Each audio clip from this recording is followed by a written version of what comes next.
I'm not ashamed to admit that I'm a Christian, but you don't need to be in the pew every Sunday to know that there's something wrong in this country when gays can serve openly in the military.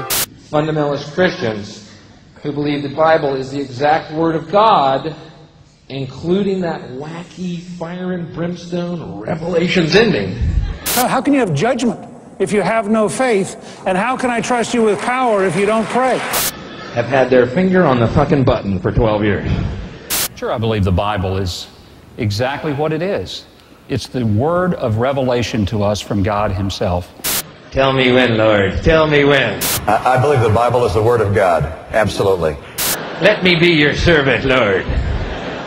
But I want to tell you a true story from the 21st century in the United States of America. There was a girl named Jessica Crank, and Jessica Crank had a tumor growing on her shoulder, and it was a perfectly treatable tumor with modern medical science, except that her mother did not believe in modern medical science. She believed in the Epistle of James, and there's a statute in Tennessee where Jessica lived that said that there's a separate standard, a more lenient standard for so-called faith-healing parents than for other parents. And so as a result, the tumor on Jessica's shoulder grew and grew and grew until it was literally, not figuratively, literally the size of a basketball on this girl's shoulder.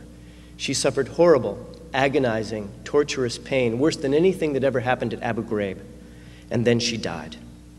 That happened in the 21st century in the United States of America. And you might think, well, Tennessee or certain states, 38 states have laws that create separate standards for so-called faith healing, but it's not faith healing, it's faith harming, and often it's faith killing, and hundreds of children have died in this way. We heard the former governor of Alaska talk about so-called death panels, but this was a real death panel where one person decided the death of another human being and the torture of them first. We hear about right to life, but where were the right to lifers for this girl and the many who are in her situation?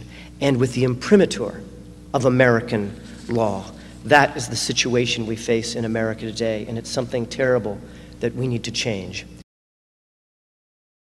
Richard Dawkins asked me to work on your behalf on policy strategy in Washington, D.C., on political strategy in every state of the Union, and with the richarddawkins.net, the most visited website in all of secularism, to unite the world to help make it a better place.